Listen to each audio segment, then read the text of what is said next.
Well, this could sort of be considered an addendum to the last video I did on marriage and divorce, but no, does religion create unrealistic, unattainable expectations for things like sex, marriage, children, um, love, families, the afterlife, whatever, all these things, that it glorifies so highly that nothing in life can ever live up to.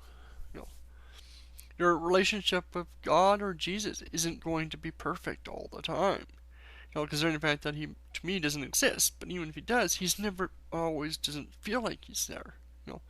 You never always feel like a Christian, which is why many churches try to get past and say, don't base your Christianity on what you feel. When you don't think you're Christian just because you feel it.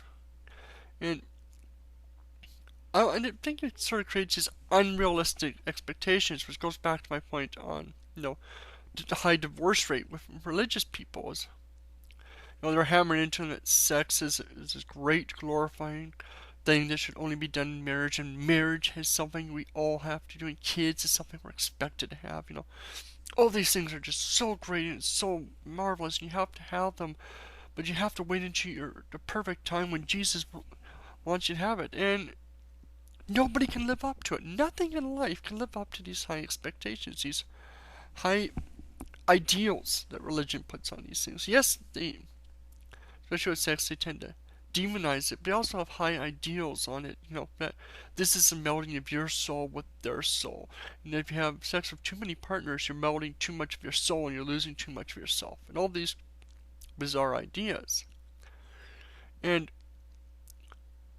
kids and people and parents and families just aren't ready for these things. Children are this great thing that you're supposed to have, which is good to have, but many people aren't ready for kids.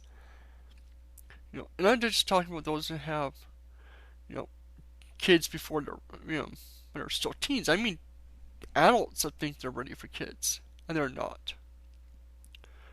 Because they're not mature enough or whatever, because they're rushing into something because they think it's something they're supposed to do. And I wonder if you guys have any other examples. I just think sometimes religion puts too high of a unrealistic expectation on certain events and certain things. And that's why people fall away or people have issues with these things, is because they're not living up to what they expect. We gotta learn to give people a more realistic outlook on life, not just extremely high ideals. Especially when you're basing everything on scripture or this supposed ideal image of God. People don't usually experience these so-called high ideals, these perfect examples. What they experience is far less, and they tend to think that there's something wrong with them or something that they've done wrong. So we need to get away from this. Let me know what you think. Comment below if you agree or disagree.